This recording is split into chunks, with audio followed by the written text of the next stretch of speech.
Ya, selamat sore teman-teman semua. Pada hari ini kita akan melanjutkan webinar kita. Materi pada hari ini adalah materi yang cukup menarik, sekaligus juga materi untuk melihat peluang khususnya di market emas ya Om ya, untuk teman-teman bisa manfaatkan di pekan ini. Ya, jadi pada hari ini seperti yang teman-teman lihat, kita ada beberapa tamu lagi ya. Jadi pada hari ini saya nggak sendiri, ada di samping saya ada Pak Demas. Ya, gimana kabar Om hari ini? Kabar luar biasa. Sehat ya? Sehat. Dan pada hari ini juga ada pendatang ya, newbie, peserta yang baru juga dari webinar kita, ada Reta, kebetulan baru gabung ya di webinar kita pada hari ini. Gimana Bang kabar hari ini? Sehat, Pak. Ya, jadi punya sehat juga ya, alhamdulillah. Jadi pada hari ini kita ada 3 orang, dan mudah-mudahan materi yang akan kita sampaikan pada hari ini bisa bermanfaat juga untuk teman-teman, khususnya yang akan mengambil peluang transaksi di pekan ini. Jadi untuk hari ini teman-teman sudah ada sekitar 9 orang ya, tadi ada kurang lebih 11 orang, tapi kayaknya lagi reload, lagi masuk kembali. Nanti kita tunggu juga, dan teman-teman yang belum sempat menyaksikan webinar kita pada hari ini nanti bisa saksikan di YouTube ya. Dan hari ini kurang lebih sudah ada Amanda, ada Ami, ada Ismi, ada Radinal, ada Meli, ada Rini ya ini ya, ada Servina dan Sari Ayu ya. Dan kayaknya ke depan nanti akan masih ada beberapa lagi yang akan datang. Dan kita mulai aja untuk webinar kita pada hari ini. Dan sebelum itu mungkin kita akan bacakan dulu ya Om ya, mengenai support resisten yang akan mungkin support resisten atau rekomendasi area pembelian dan penjualan harian akan dibacakan sama Reta, dan yang mingguan atau support resisten mingguan akan disampaikan sama Om Demas. Nah, kita buka dulu ya datanya. Jadi kurang lebih seperti ini ya Om, untuk yang harian. Silakan dibaca sama Reta. Support resisten, support yang pertama ada di harga 1797, support kedua di 1783, support ketiga di 1753, support keempat di 1723, pivot di 1813, resisten 1 1827, resisten 2 1842, resisten 3 1872, dan resisten 4 di 1902. Oke, jadi sekarang teman-teman udah masuk ya di area resisten 1, udah dijemput ya. Jadi sekarang posisinya udah naik ya, kurang lebih sekitar 1 poin dari harga support 1, area pembelian pertama di 1797, dan sekarang harga 1798. Tadi sempat sampai di 1800 ya kalau nggak salah. Ya, kurang lebih sudah ada sekitar 3 poinan ya tadi peluangnya. Dan mudah-mudahan ya di hari ini bisa naik kencang kurang lebih sampai di area resisten, supaya teman-teman juga bisa manfaatkan peluang sell. Nah, itu mungkin dari yang harian. Jadi hari ini kurang lebih area untuk pembelian di area support dan area penjualan di kisaran area resisten. Dan untuk pekan ini ya seperti biasa kita juga sampaikan, di pekan ini teman-teman bisa standby. Kita udah siapkan juga untuk area pembelian dan penjualan untuk jangka menengah. Nanti akan disampaikan sama Om Demas. Silakan mungkin Om Demas saya kecil dulu supaya lebih gampang dilihatnya, atau diperbesar. Silakan. Oke. Jadi saya akan bacakan pivot untuk mingguan. Resisten 1 1865.15. Kemudian resisten 2 1918.84. Resisten 3 2005.53. Nah, kemudian support Resisten 4. Oh ya, masih ada resisten paling atas, resisten 4 2092.22. Nah, kemudian support 1 1778.46, kemudian support 2 1745.46, support 3 1658.77, kemudian support 4 1572. Oke, terima kasih. Jadi untuk di pekan ini ya kemungkinan besar harga emas kalaupun terjadi penurunan kita sih selalu antisipasi karena udah beberapa pekan ini udah turun terus Om ya, dan kemungkinan besarnya pada pekan kali ini ya harga emas kemungkinan bisa mencapai di area pivot ataupun mungkin sampai di area resisten 1. Ya, kalaupun mungkin fundamentalnya mendukung bisa sampai resisten 2, bahkan kalau misalkan terjauhnya bisa tembus ya bisa sampai ke resisten 3 di area 2000-an lagi. Nah, kurang lebih seperti itu ya teman-teman untuk peluang emas di pekan depan ya. Sekaligus mungkin untuk di fundamentalnya kita bisa lihat ya di news pada pekan ini ya. Kemungkinan besarnya itu yang high impact datanya teman-teman udah bisa lihat juga di pekan ini kurang lebih di hari Selasa besok ya. Ada retail sales dan retail sales ini akan berdampak terhadap inflasi yang akan rilis di bulan depan ya. Dan juga yang paling penting ada di kisaran Selasa juga ya, Selasa dini hari atau di hari Rabu subuh ya, kurang lebih jam 3 subuh pada hari Rabu ada penyampaian dari Ketua The Fed ya terkait dengan inflasi. Jadi kalau teman-teman lihat dampak inflasi kemarin kita lihat dampak inflasi waktu di bulan Mei tanggal 11 kemarin memang hasilnya lebih rendah, kurang lebih penurunan kisaran 0,2%. Dan ini untuk di market emas cukup berpengaruh ya dari penurunan ini. Karena kenapa berpengaruh sekali? Karena kalau misalkan kita lihat dari data inflasi sejak tahun 2021 di bulan sebelum Oktober apa ya? Oktober ya? Sebelum Oktober apa ya? September ya. Jadi September sejak dari bulan September data inflasi ini sudah naik secara bertahap. Ya, jadi September, Oktober, November, Desember, Januari, Februari, Maret. Ya, dan baru pertama kalinya untuk inflasi ini mengalami penurunan.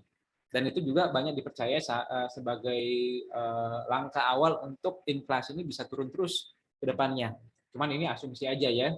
Jadi untuk teman-teman, kenapa sih sangat berpengaruh harga emas terhadap inflasi ini? Karena teman-teman udah lihat data hampir kurang lebih 1 tahun, ya kurang lebih hampir 2 kuartal inflasi ini terus naik ya di Amerika dan baru kali ini mengalami penurunan. Dan pada hari Selasa besok ya atau di Rabu dini hari itu akan ada pengumuman juga bagaimanakah langkah The Fed terhadap penurunan suku bunga. Apakah mereka akan menaikkan kembali suku bunganya lebih tinggi lagi ataukah akan menurunkan. Justru kalau misalkan teman-teman melihat ya penurunan suku bunga secara terburu-buru itu bisa berdampak harga emas bisa sangat naik kembali. Nah, jadi mungkin untuk di pekan ini tuh data ekonominya akan seperti itu ya yang akan berpengaruh. Selebihnya kalau saya lihat juga belum ada yang signifikan selain inflasi. Tapi yang kita selalu pantau yang ini. Mungkin di hari Selasa atau di hari Rabu kemungkinan besar kita lihat adalah harga di emas kemungkinan besar akan naik.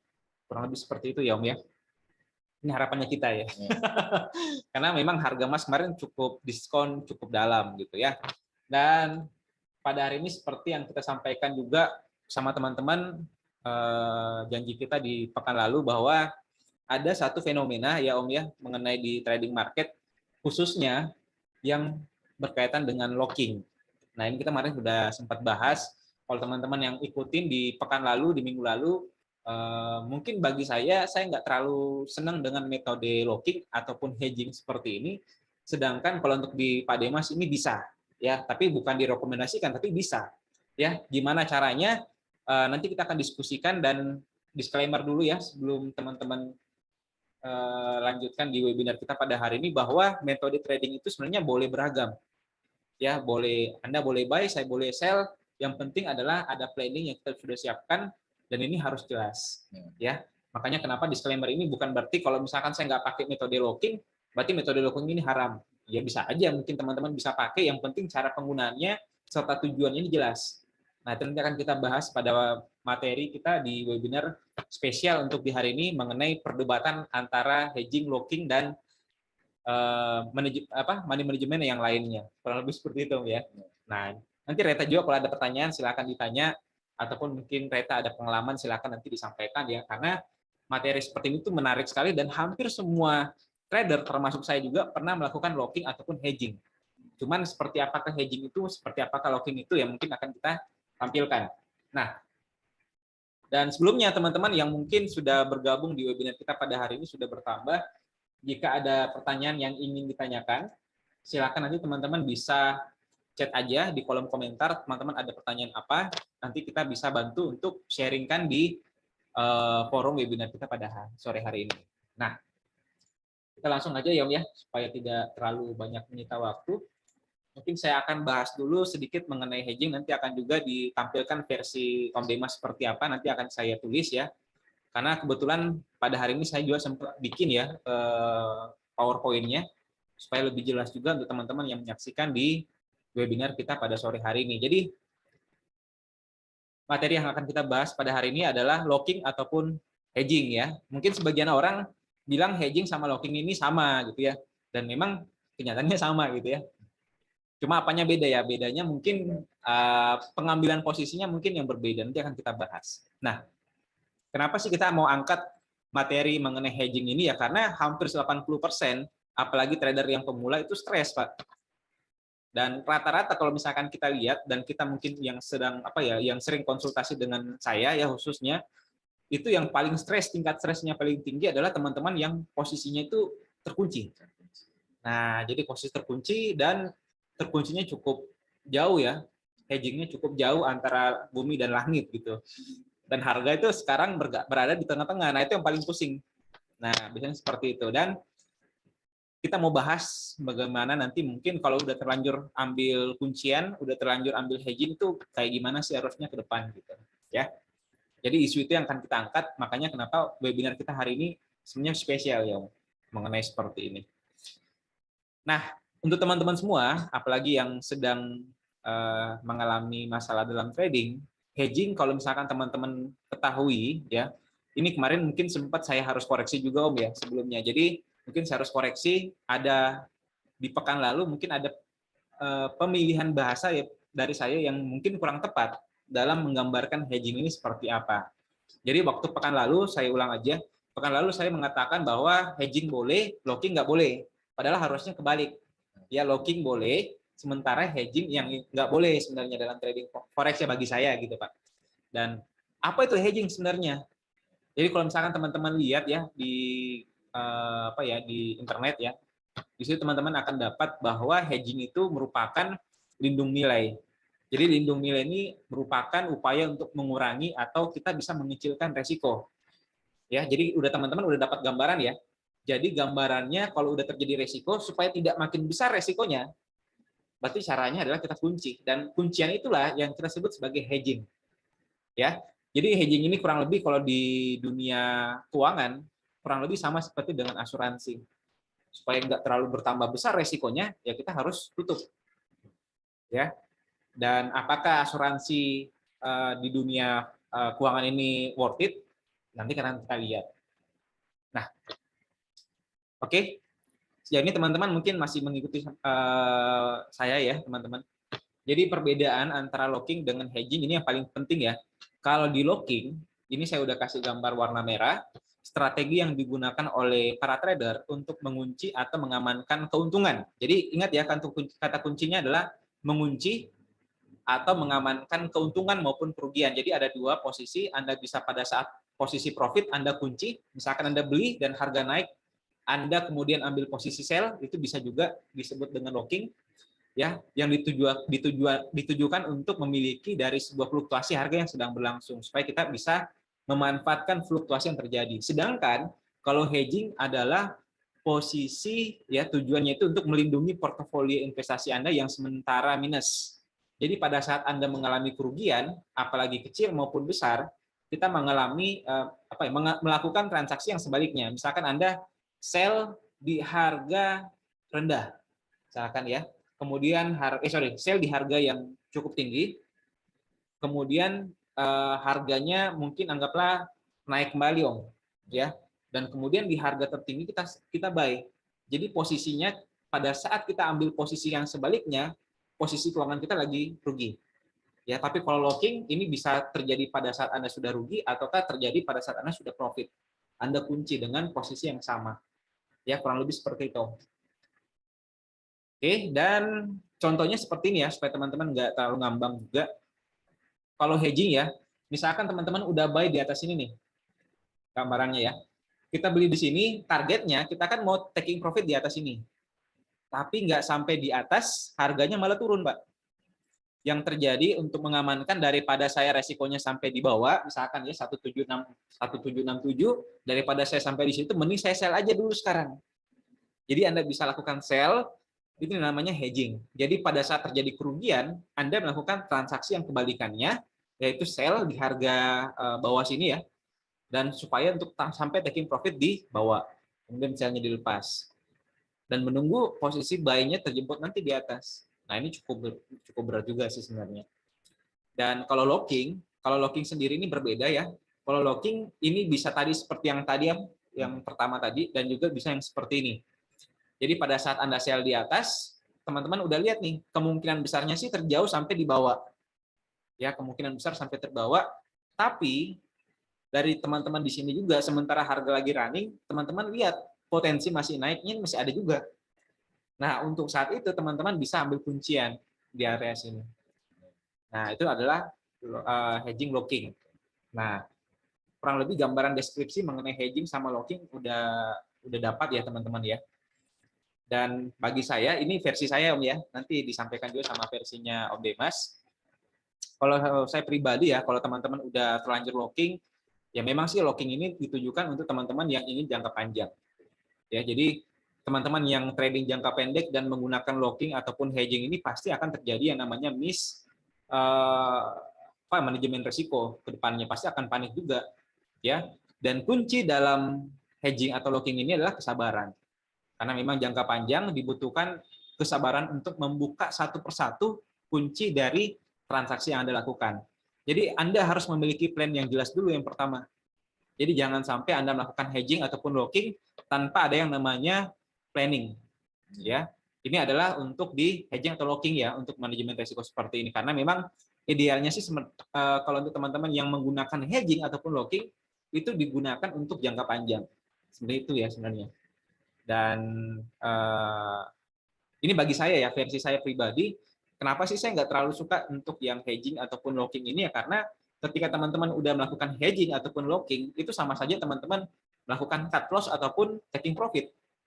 Ya, misalkan teman-teman beli di atas, terus teman-teman sell di bawah, ya sama saja teman-teman harga equity-nya nggak bergerak gitu, sama saja kita cut loss. Karena yang harus kita perhatikan, tentu teman-teman harus lihat yang namanya balance sama yang namanya equity. Kalau untuk teman-teman yang sering yang mengalami kuncian, berarti teman-teman selalu melihat balance. Sedangkan kalau untuk yang kita trading, ya kita selalu lihatnya di equity. Ya, berapapun harganya naik ataupun turun, kalau misalkan teman-teman kuncian ya sama saja nggak bergerak. Apa bedanya dengan kita cut loss? Ya, bedanya kalau untuk kuncian teman-teman masih ada oleh-oleh kepikiran sama market, sedangkan kalau misalkan Anda langsung cut loss, Anda udah nggak pikiran lagi posisi yang ketinggalan. Anda bisa membuka lembaran baru. Nah, sedangkan kalau untuk hedging profit atau kuncian profit, saya rasa sih kalau teman-teman udah beli di bawah, jangka panjang mau naik ke atas, kalau teman-teman pasang posisi sell lagi di atas, ya sama aja kita taking profit. Buka open posisi sell aja, jadi satu arah posisi yang kita bisa dapat.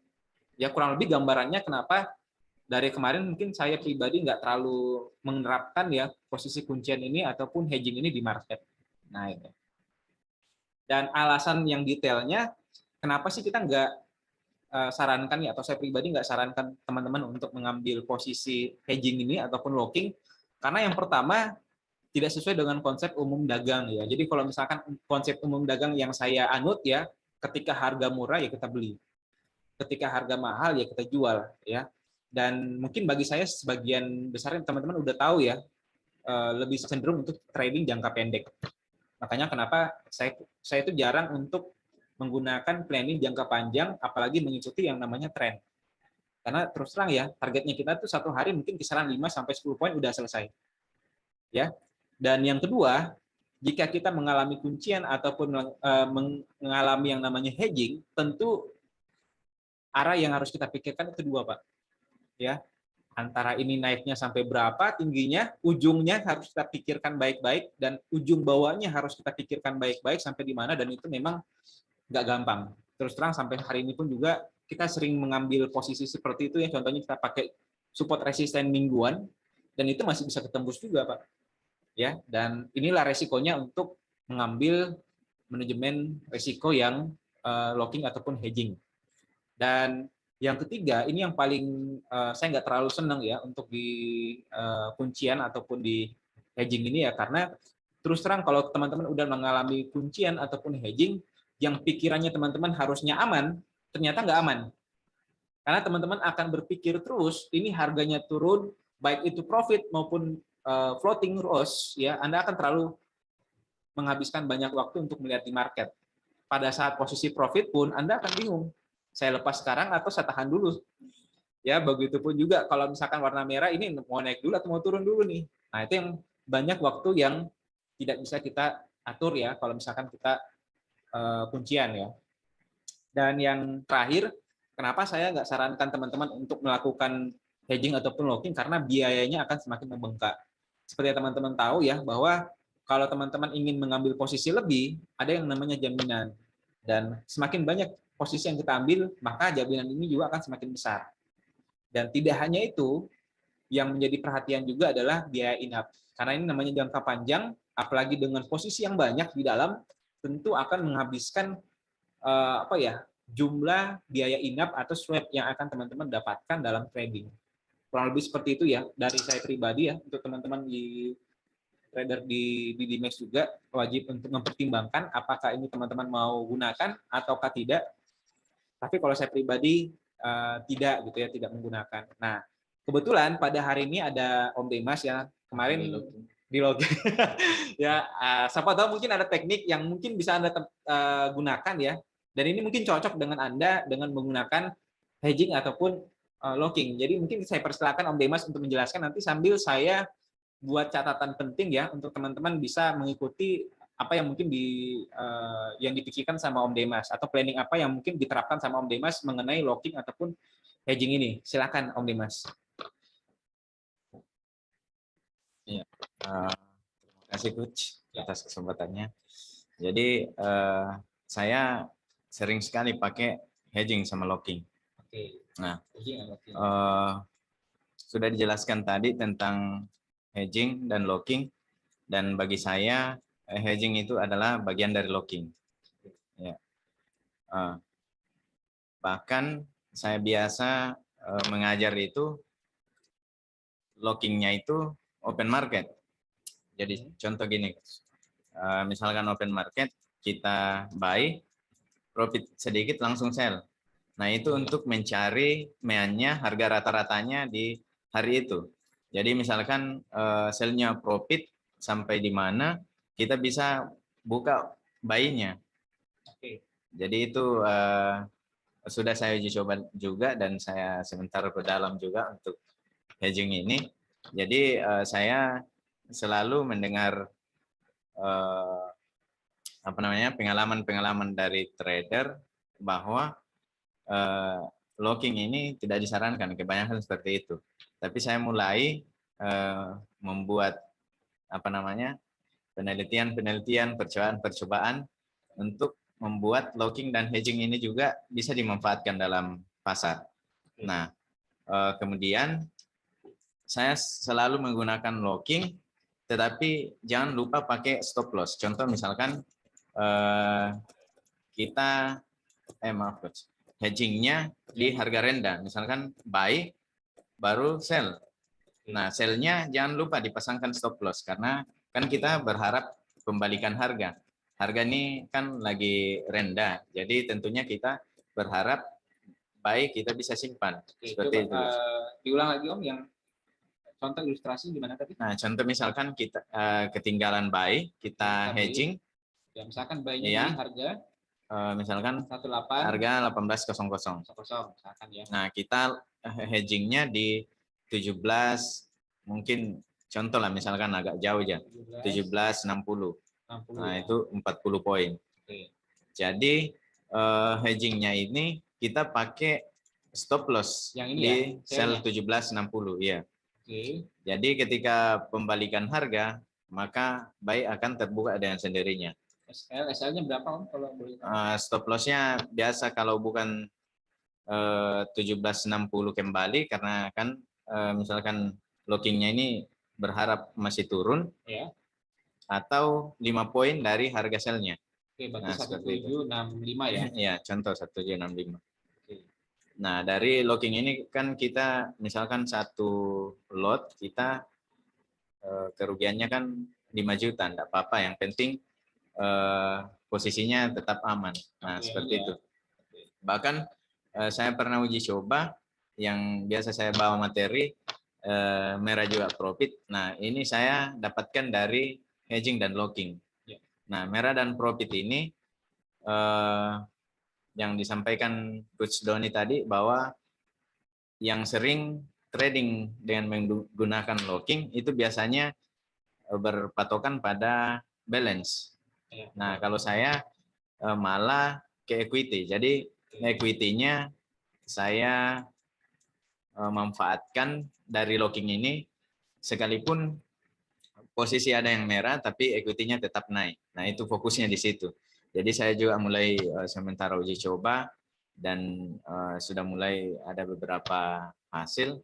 Nah, nanti kalau sudah maksimal, saya pasti akan ajarkan ke teman-teman seperti itu, Coach.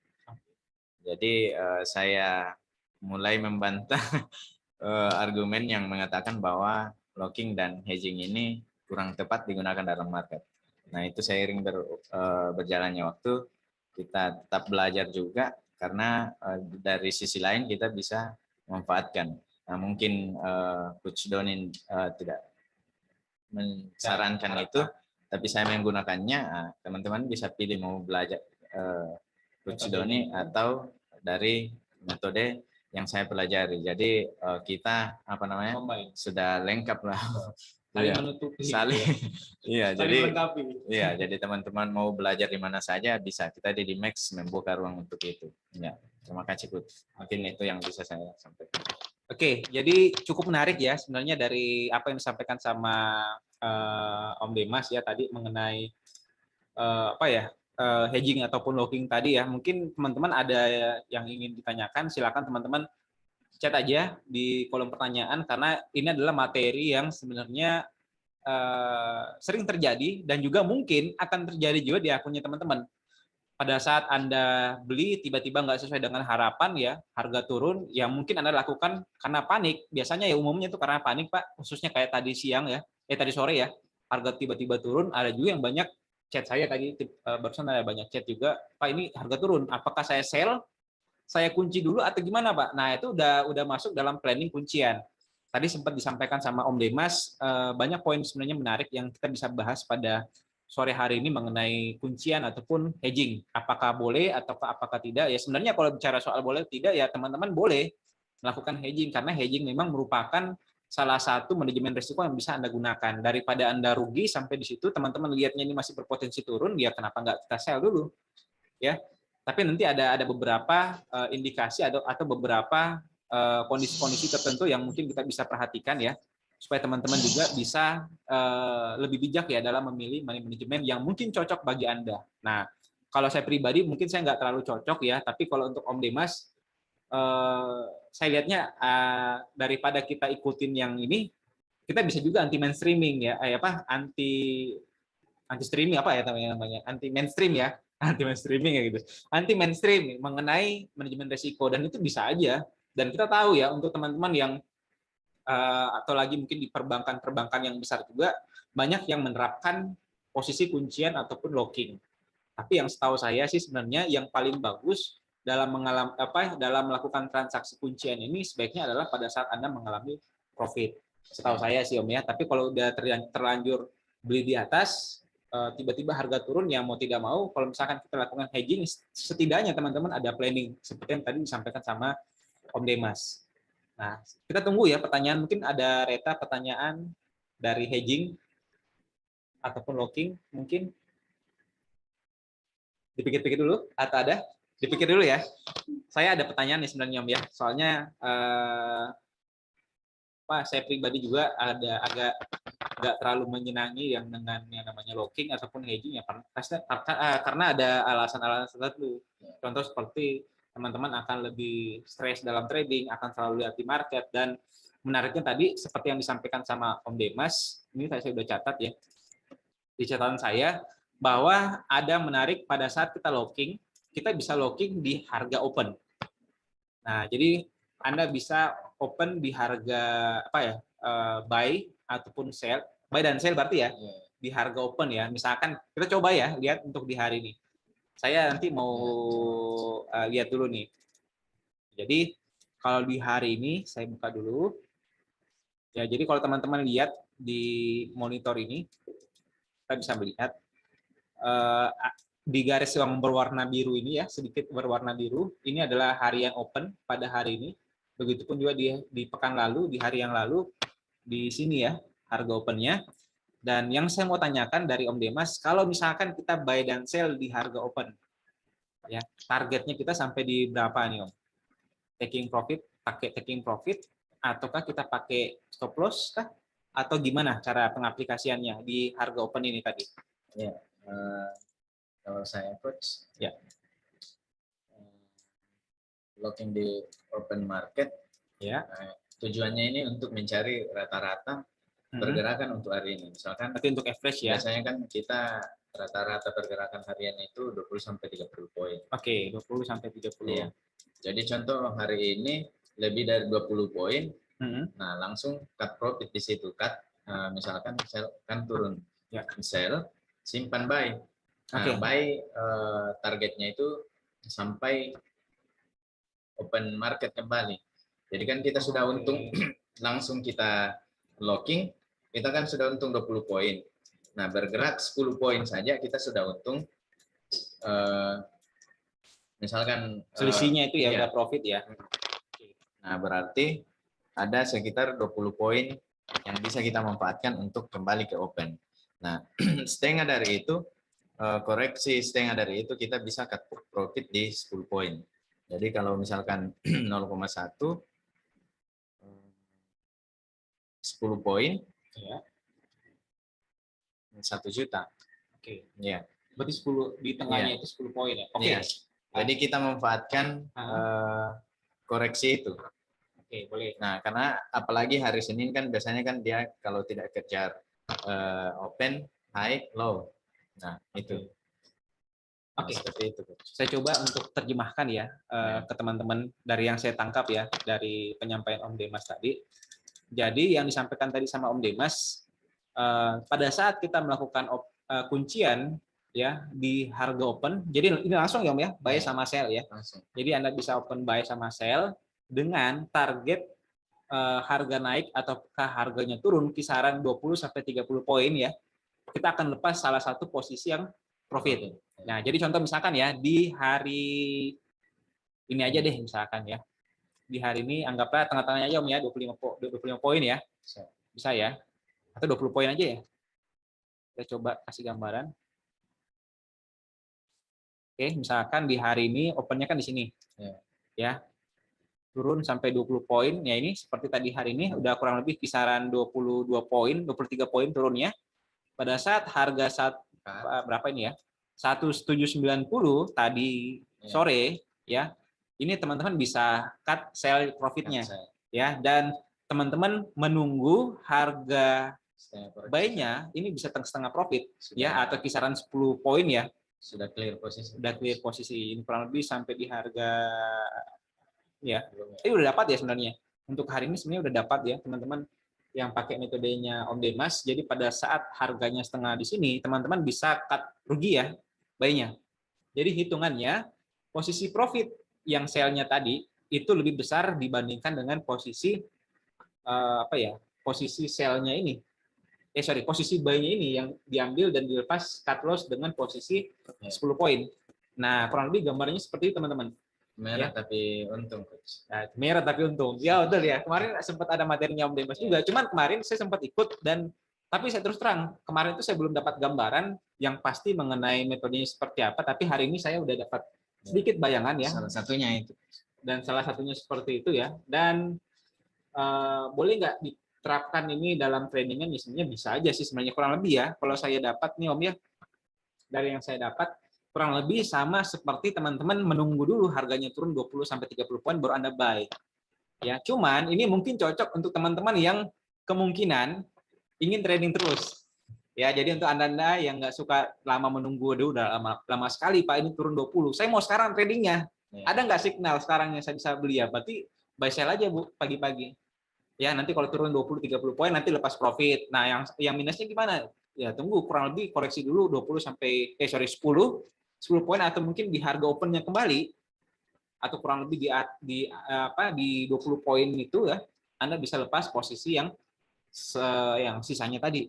Jadi pada saat satu hari ini juga Anda bisa clear posisi ya, kurang lebih seperti itu. Ya. Ini menarik ya sebenarnya teman-teman ya, untuk di hedging ini seperti apa dari gambarannya Om Demas tuh menarik juga ya. Dan coba saya buka kembali ya. Untuk teman-teman yang ada pertanyaan silakan ya. Yang ada pertanyaan mengenai hedging ini kayak gimana. Locking menggunakan stop loss. Nah ini yang oke, ada pertanyaan dulu Om. Panjang juga nih. Nah, tapi saya jawab dulu nih Om ya. Saya masih penasaran nih. Locking ini pakai stop loss. Apakah locking yang dimaksud Om Demas ini locking yang sama seperti yang di open atau yang mana nih Om versinya? Ataukah ini versi berbeda lagi yang locking tapi pakai stop loss? Ini versi berbeda lagi. Okay. Biasanya kan lockingannya ini biasa kebanyakan karena bingung mau lepas yang mana. Ya. Nah itu karena lockingannya sudah terlalu jauh. Lanjur ya. Ya. Jadi lockingan, nah biasanya kan paling parahnya kalau sudah terkunci terus marketnya balik. Nah itu paling parahnya. Nah makanya kenapa kita harus pakai stop loss. Contoh misalkan buy, kita locking, sell. Nah stop lossnya harus di sell karena kita kan dapat harga rendah nih, Coach. Yeah. Jadi kita kan berharap harga bisa naik kembali. Okay. Nah seperti itu. Karena kalau misalkan terkunci dan ketinggalan itu yang bikin stres. Kalau main harganya di tengah-tengah. Berarti yang sell-nya ini harus dipakai SL ya? Iya, betul. Berarti yang sell-nya ini sebenarnya dipakai untuk memanfaatkan harga penurunan. Iya, iya. Oke. Yang jadi pertanyaannya saya juga Om, dari sini, kalau misalkan kita sell, kita kunci, dan ini udah terlanjur, targetnya ini sampai di berapa? TP-nya ini sampai di berapa? Kapan sih kita harus lepas ini?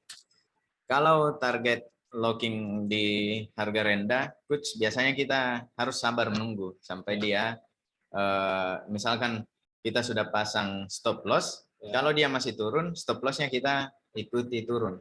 Stop loss untung untuk sell-nya.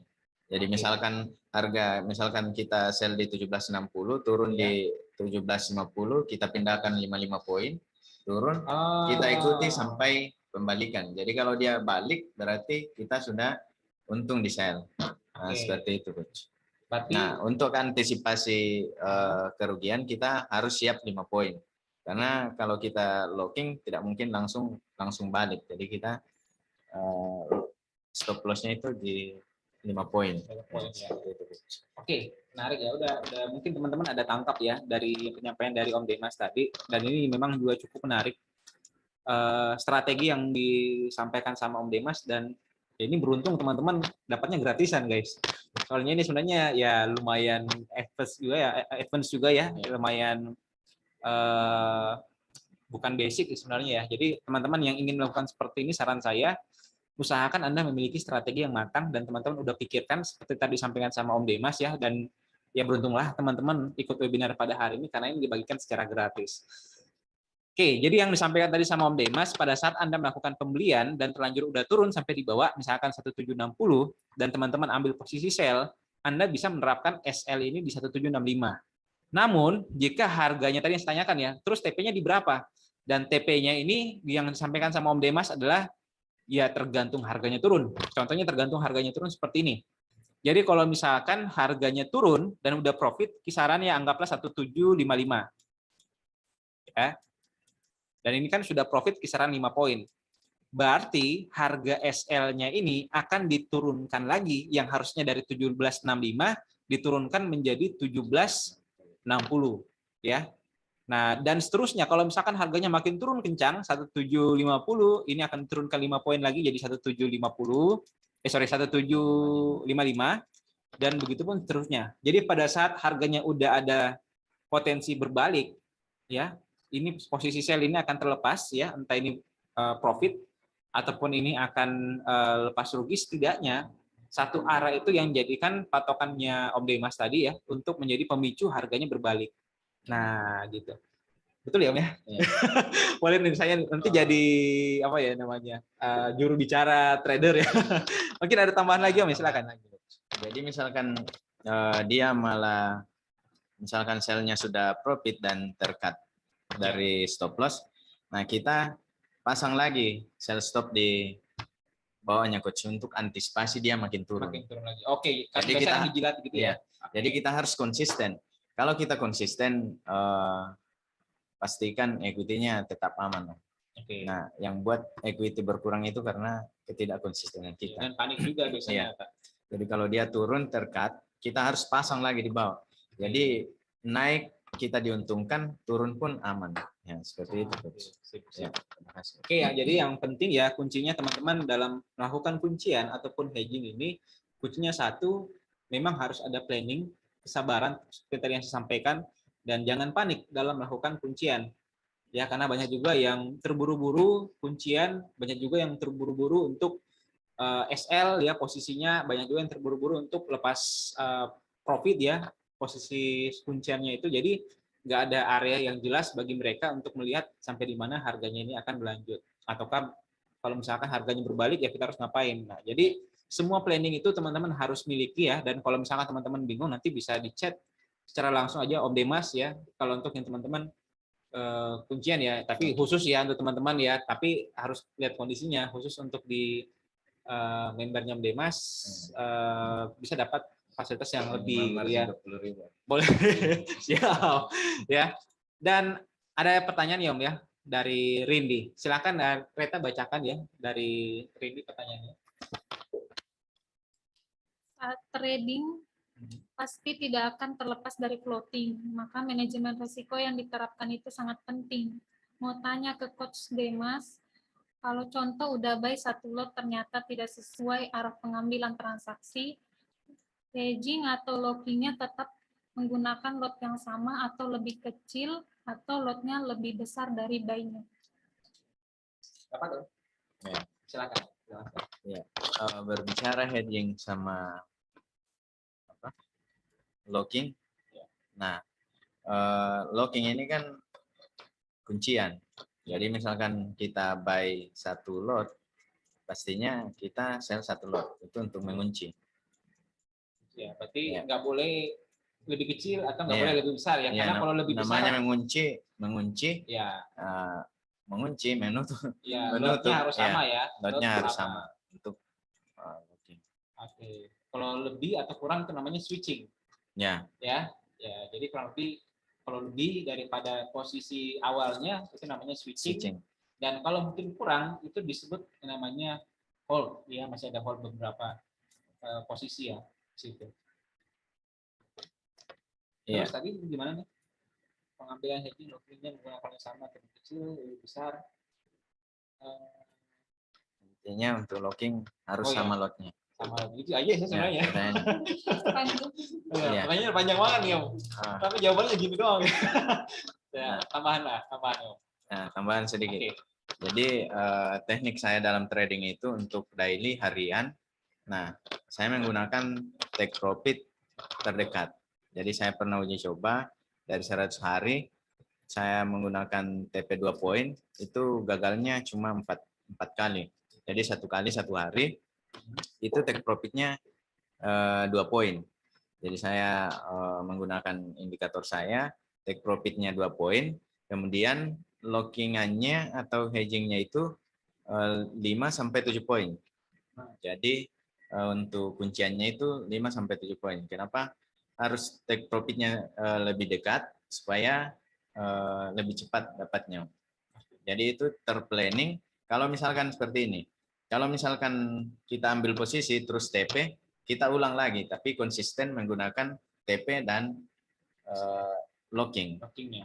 Saya ganti stop loss jadi locking. Jadi kalau misalkan terlocking, biarkan saya dulu kemana harga, misalkan turun sampai dimanapun biarkan. Nah, sampai kita dapat misalkan yang tadi itu sampai 20 poin. Biasa juga saya menggunakan time frame H4. Jadi perpindahan H4 siap-siap kita buka kunciannya. Oke. Nah, itu. Jadi kalau misalkan TP terus masuk terus di pasar, tidak ada masalah. Tapi ketika terjadi lockingan, nah harus sabar dulu. Ya, karena kita harus menyelesaikan tugas kita per kita di kuncian ini. Ya, seperti itu. Jadi kalau misalkan TP 2 poin pakai satu lot kan lumayan 2 juta, tapi harus margin besar. Jadi saya biasa jualannya minimal 20.000.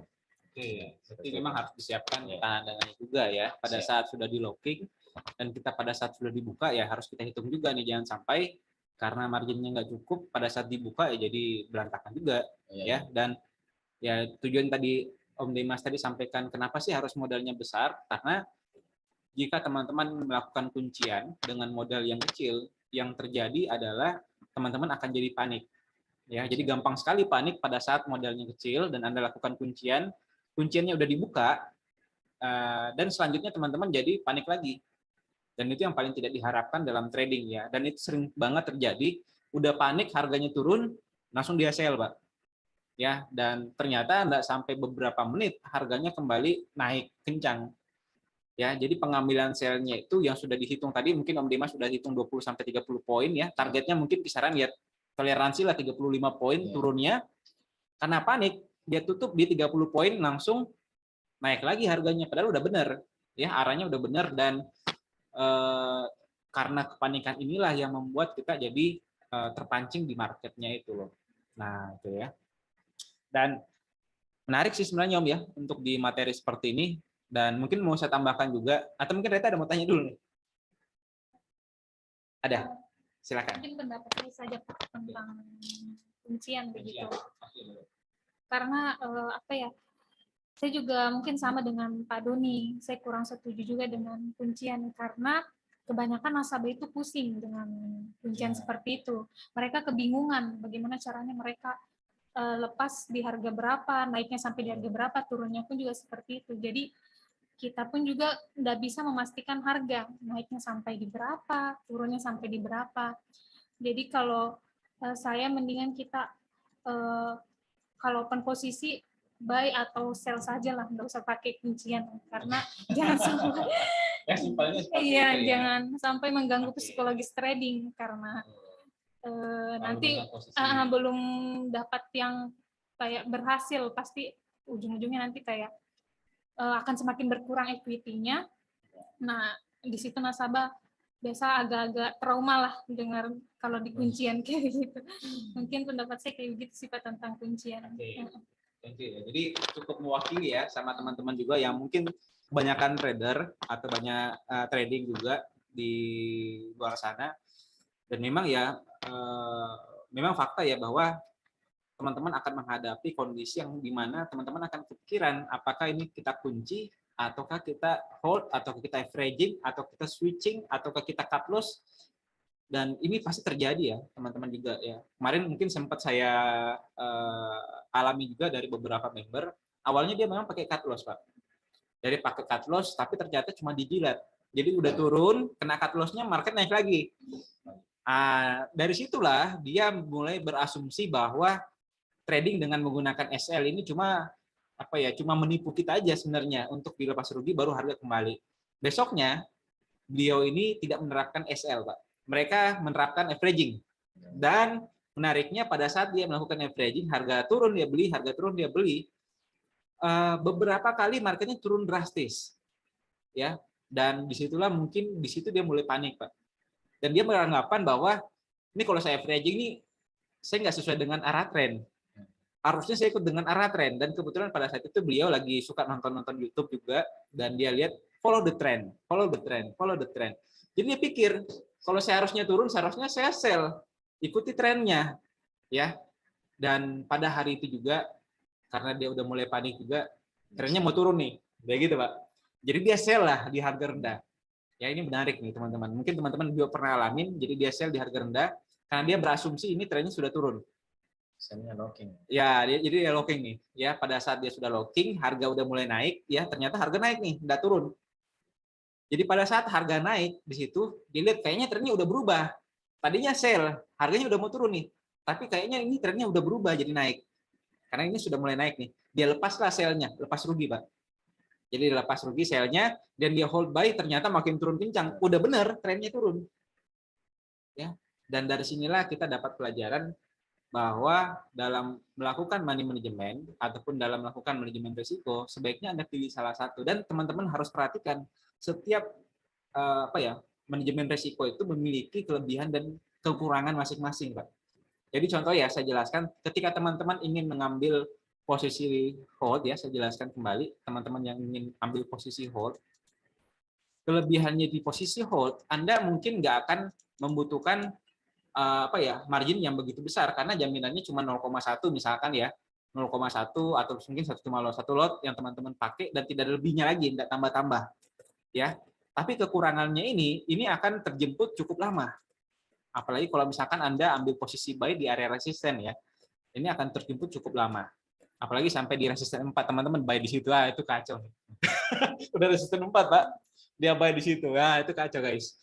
Dan itu sangat lama ya, terjemputnya saya pastikan itu pasti sangat lama kalau teman-teman ambil posisi buy di resisten 4. Resisten 3 aja orang pikiran, Pak, gitu ya. Nah, yang kedua, manajemen risiko yang mungkin teman-teman bisa dapatkan itu mungkin dari averaging. Cut loss dulu ya. Kita SL dulu. Jadi kalau misalkan kita SL, manajemen risiko, ya kita pakai batasan risiko. Kelebihannya SL ya pada saat Anda mengalami risiko ya risikonya ya sesuai dengan perhitungan Anda, misalkan risikonya 5 poin ya udah 5 poin selesai. Tapi kerugiannya sisi negatifnya dari SL mungkin pada saat sudah turun 5 poin marketnya bisa berpotensi naik lagi di harga profit yang sudah Anda beli. Jadi risiko untuk di SL ini adalah mungkin kalau kita sebut namanya dijilat aja nih. Ya. Dijilat aja. Tapi positifnya Anda ruginya terbatas atau terukur. Sedangkan yang ketiga adalah averaging. Kalau averaging, sisi baiknya adalah Anda bisa beli di harga yang relatif murah, ya Anda bisa dapat di harga-harga terendah, dan Anda bisa jual di harga tengah-tengah. Jadi nggak perlu menunggu sampai di harga tertinggi atas atau kita sebut di harga hold yang pertama. Jadi Anda mungkin bisa lepas di harga tengah-tengah atau kita sebut di area BEP ya, dan itu bisa cepat profitnya. Ini lebih cepat. Tapi kekurangan untuk di averaging adalah di averaging ini membutuhkan modal ataupun ketahanan dana yang cukup besar. Makanya kenapa untuk teman-teman yang averaging ini dengan dana yang pas-pasan, saya sarankan untuk pertimbangkan kembali untuk menerapkan SL aja. Ya. Dan SL ini teman-teman harus disiplin aja. Dan nggak mungkin kan misalkan Anda trading 10 kali SL berturut-turut kan nggak jarang, Pak, saya lihatnya. Ya, apalagi kalau misalkan Anda pakai teknikal yang jelas atau udah diuji, saya rasa nggak akan kacau ya. Paling misalkan coba ikut di Signal VIP Group, saya rasa juga nggak akan seperti itu. Mungkin paling tidak 3 kali lah teman-teman stop loss berturut-turut ya mungkin. Tapi kalau 5, 10, 20 kali stop loss berturut-turut saya rasa enggak. Ya. Dan yang keempat ada switching. Ya, switching mungkin jarang dipakai sama orang. Nanti saya jelaskan ya terpisah untuk switching. Dan yang terakhir itu yang kita sebut namanya hedging atau kuncian. Ya, kelebihannya hedging adalah resiko yang mungkin Anda dapatkan itu jadi teman-teman bisa kecilkan. Ya, Anda bisa kecilkan resikonya dan area profitnya bisa Anda tentukan sesuai dengan area support resisten. Tapi kelemahannya di hedging adalah ketika Anda sudah mulai kunci di harga bawah, ya sell di harga bawah dan buy di harga atas, dan beruntungnya Anda dapat di harga yang paling rendah, dan disitulah keberuntungan Anda sedang diangkat. Ya, Anda akan mengalami pusing yang berlebihan karena harga di tengah-tengah, buy-nya minus, sell-nya minus, dan equity nggak bertambah-tambah. Dan Anda harus dipilih, ya Anda harus pilih antara mau buang buy-nya dulu kah atau mau buang sell-nya. Nah, makanya kenapa saya nggak sarankan di kuncian. Makanya kenapa tadi saya sampaikan sama teman-teman bahwa penjelasan dari Om Dimas ini terus terang ya ini adalah penjelasan advance, dan untuk teman-teman yang pemula saya sarankan coba pelajari dulu lebih dalam ya, apalagi mungkin teman-teman yang ingin kuncian, coba dulu di demo ya. Coba dulu ya, jangan langsung dipraktekkan di akun realnya. Saran saya sih Om ya. Karena begitupun juga mungkin pakai SL ataupun averaging. Karena kalau teman-teman belum mengalami secara langsung, ya mungkin secara teori gampang, Pak. Tapi kalau pada saat praktek ini gimana? Nah, dan itu sarannya kita untuk teman-teman belajar di di demo count. Nah, dan sambil kita membahas ini Om ya, menariknya harga sekarang udah naik ya. Ini saya sambil intip-intip ya. Harga sekarang udah naik guys ya. Dan teman-teman bisa lihat di harga support resisten pada hari ini tadi yang udah dibacakan sama Reta tadi ya, bahwa di harga support hari ini di harian ini ya, saya coba tampilkan kembali. Ini agak sedikit lambat ya. Oke, ini ya. Di harian ini tadi sudah disampaikan sama Reta di harga 1797 dan congratulations teman-teman yang udah ambil buy di support 1, teman-teman udah profit kisaran lebih daripada 5 poin. Ya, kalau saya sih pribadi lebih senang di angka 5, apalagi untuk di gold, kelipatan 5 boleh, 5, 10, 15, 20, 25, 30 dan seterusnya. Dan udah profit ya di harga ini teman-teman. Jadi sempat tadi ada yang tanya sama saya, Pak ini harganya turun kencang nih Pak. Dan ini ya gabung dengan teknikal, ini candle-nya panjang nih Pak. Katanya ini bisa turun kencang ya. Bisa aja gitu ya. Nanti kita akan bahas terpisah mengenai technical candlestick ya, karena banyak juga yang terpengaruh sama candlestick A, B, C, D, E, dan F. Dan terlalu banyak yang mungkin terlalu teman-teman udah pelajari jadi makin bingung. Ya. Jadi kalau teman-teman pakai seperti yang sampaikan sama Reta, sama Om Demas juga, kalau teman-teman udah pakai satu ya itu aja. Kalau teman-teman udah rasa nyaman, misalkan pakai hedging dengan metodenya Om Demas tadi seperti itu, metodenya Om Demas jadi udah profit sebenarnya. Ya hari ini udah naik nih sampai anggaplah sampai di area open ya. Area open ini udah dekat lagi dikit lagi nih ya. Udah profit banyak nih teman-teman dengan menggunakan area kuncian di harga open. Ya. Dan oke, untuk analisa pada pekan hari ini ya secara teknikal untuk teman-teman yang ikutin di YouTube pun juga siaran ulang yang mungkin di hari Selasa ataupun di hari Rabu ataupun hari Kamis itu biasanya paling banyak pertanyaannya. Ini kayak gimana sih minggu ini gitu ya. Jadi saya jelaskan aja di hari ini ya. Jadi di pekan ini kalau teman-teman perhatikan ya, saya buka di weekly dulu ya, yang sudah disampaikan sama Om Demas. Kalaupun harganya ini udah turun ataupun turun sampai di support 1 ataupun support 2, bagi saya itu adalah area yang ideal sih sebenarnya untuk beli.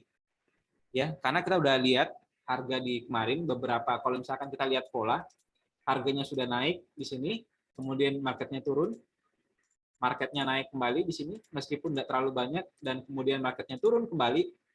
Saya sih rasa kalau misalkan ini turun ya setidaknya mungkin di terjauhnya ya sampai di sini terjauhnya ya. Dan kalau misalkan ini terjadi, kemungkinan besarnya market bisa koreksi cukup dalam.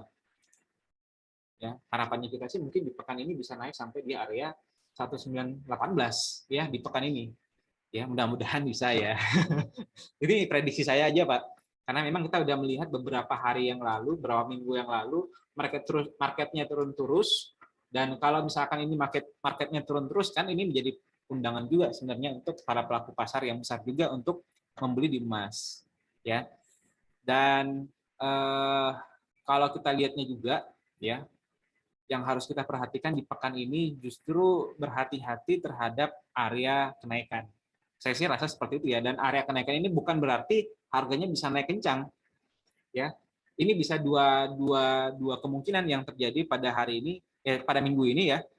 Apakah ini minggu yang menjadikan market emas ini pemicu untuk naik, ya? Ataukah market di pekan ini, di minggu ini bisa menjadi indikasi untuk market bisa turun lebih kencang.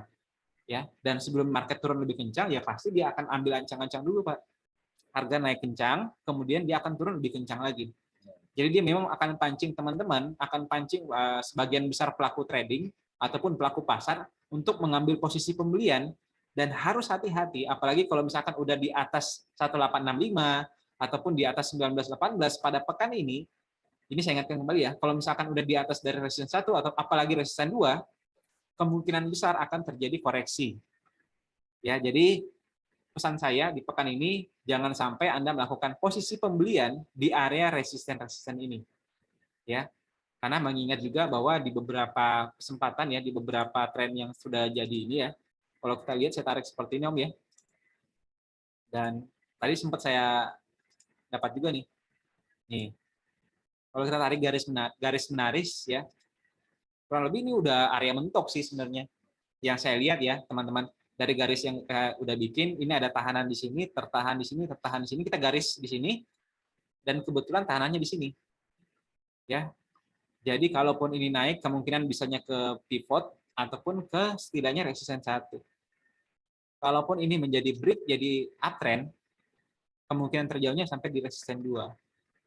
Jadi kalau udah sampai resisten 2, apalagi kalau lebih dari sini, jangan dulu deh. Saran saya untuk teman-teman open buy di situ. Ya, lebih baik Anda manfaatkan peluangnya sell di harga atas untuk di area resisten untuk sell. Ya. Mungkin sejauh ini aman ya, teman-teman. Kalau mungkin ada pertanyaan teman-teman, silakan pertanyaan di kolom chat. Masih ada kisaran 5 menit lagi ya untuk kita selesaikan webinar kita pada hari ini. Mungkin silakan ya, teman-teman yang ini ada pertanyaan.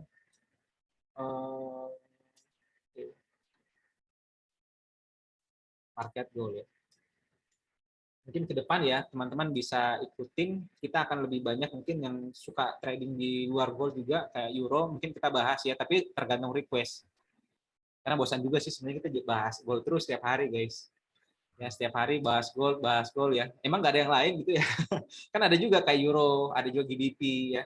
Teman-teman bisa jadi alternatif. Ya, tapi kebanyakan sih jarang yang masuk ke situ, Pak.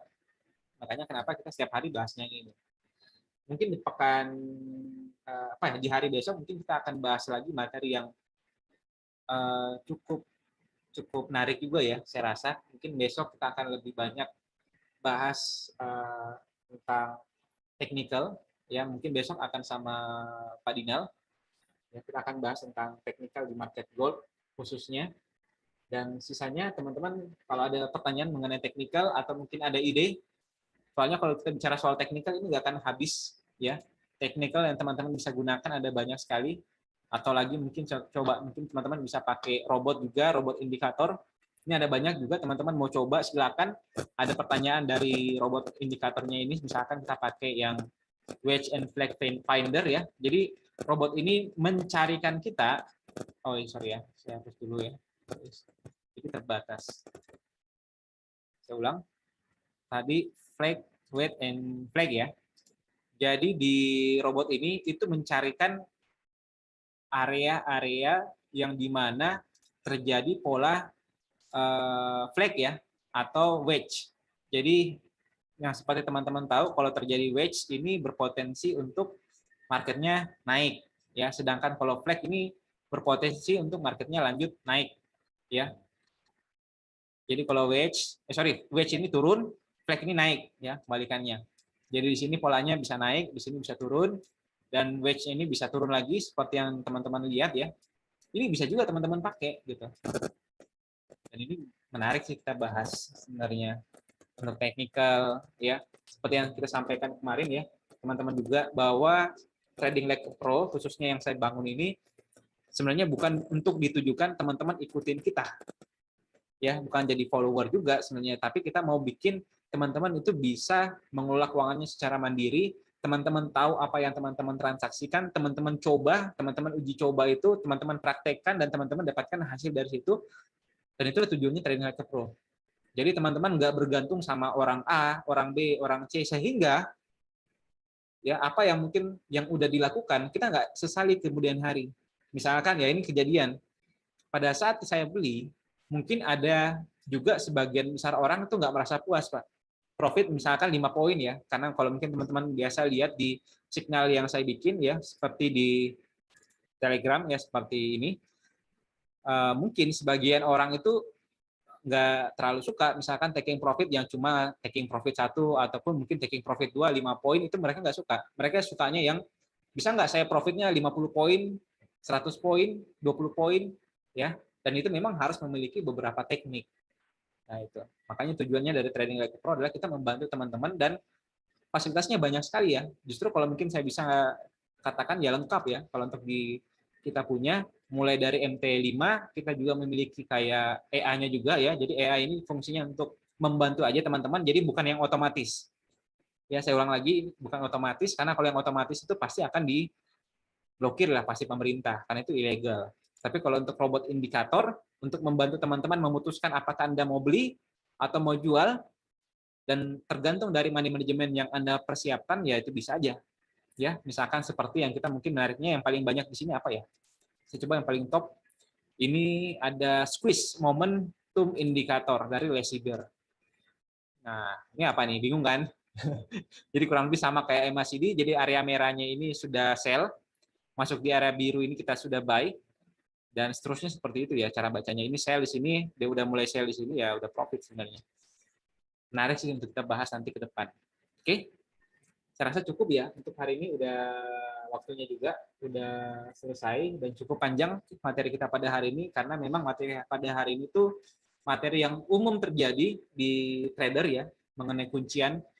Dan menariknya banyak yang nggak bisa buka kunciannya, Om. Ya, banyak yang udah top up berkali-kali, udah top up beratus-ratus kali, tapi masih aja terkunci. Ya, gimana sebenarnya cara lepas kunciannya? Ya, itu tadi kita udah bahas, teman-teman. Yang penting teman-teman ada patokan ya. Kalau untuk saya pribadi, teman-teman bisa pakai weekly, yang seperti tadi yang saya sampaikan ya. Di sini teman-teman bisa pakai weekly, tentukan area yang misalkan teman-teman lepas ya, ada posisi buy sama sell, ya lepas areanya di sini sell. Posisi kuncian buy-nya, lepas posisi sell-nya itu di buy, di support 2, ataupun setidaknya mungkin support 3, teman-teman lepas. Kalau mau yang jangka panjangnya lagi, teman-teman bisa pakai di monthly. Ini saya lupa bahas ya. Di monthly ini, menariknya ini, ya, ini terakhir ya, tambah terus waktunya. Menariknya di bulan ini, di bulan Mei, harga 1796 adalah harga yang masuk di kategori support 2. Artinya kalau udah masuk di area support 2, ini kita sebut kalau di support 1 kan murah. Support 2 adalah area yang lebih murah. Dan area support 2-nya ini di bulan ini tuh udah masuk di area support 2, Pak. Dan saya rasa sih agak berat banget ya. Agak sulit sekali untuk mencapai di support 3 pada minggu ini, di bulan ini ya. Nah itu. Kalau kita berkaca di beberapa bulan yang lalu ya, saya kasih tampilan ya untuk teman-teman setidaknya jadi referensi. Kalau di bulan lalu, di bulan April itu mendekati area apa ya, area supportnya, support 1, baru kemudian harganya naik. Yang paling menarik itu di bulan Maret. Ya, bulan Maret ini udah masuk ke area resisten 1, baru marketnya turun kencang. Ya, dan berubah arah ya. Jadi di bulan Februari justru marketnya terus naik sampai resisten 3, tapi toh juga turun juga, dikoreksi di resisten 3. Jadi dari sini kita bisa mengambil kesimpulan, kemungkinan terbesarnya untuk area berbalikannya itu terjauhnya mungkin di resisten 3. Tapi kalau kita lihat di pekan ini jarang lah. Ya, kalau saya sih justru pesimis ya, marketnya bisa sampai di support 3, dan justru kemungkinan terbesarnya bisa sampai di support 1, pivot, ataupun bahkan di resisten. Jadi untuk teman-teman yang ada pertanyaan, kalau misalkan di support 1, resisten 1 itu di harga berapa? Jadi untuk di bulan ini, area support 1, 1846 itu masih bisa terjemput, 1846 di bulan ini, dan kalau misalkan beruntung, bisa juga naik ke 1922. Jadi area-area itu adalah area-area yang mungkin kita sebut area yang sakral untuk di bulan Mei, ya. Jadi adalah area yang untuk kita perhatikan, untuk jangan ambil posisi yang apa ya, terburu-buru untuk buy di area itu, karena itu adalah merupakan area-area untuk perbalikan. Oke, saja mungkin saya sampaikan untuk teman-teman pada webinar kita pada hari ini. Terima kasih untuk mengikuti, Om Demas juga ya, sama Reta. Thank you untuk ada di webinar kita pada sore hari ini. Kiranya webinar kita pada hari ini bisa bermanfaat juga untuk teman-teman yang ikut trading ya, yang bingung apalagi yang posisi kuncian, nanti bisa teman-teman ikuti aja di Pak Demas ya, mengenai bagaimana sih baiknya kita lakukan kuncian atau lepas kuncian seperti apa. Itu aja mungkin kita sampaikan pada hari ini. Salam sehat selalu untuk teman-teman semua. Happy trading ya pastinya teman-teman juga, dan tidak lupa saya pada hari ini juga menyampaikan untuk teman-teman yang menjalankan apa ya, agama Buddha ya, kalau nggak salah Hindu, Waisak ya, selamat Hari Raya Waisak yang menjalankan, dan all the best untuk teman-teman semua ya. Sampai bertemu di materi kita, webinar kita pada besok lagi ya. All the best, sampai ketemu di hari besok.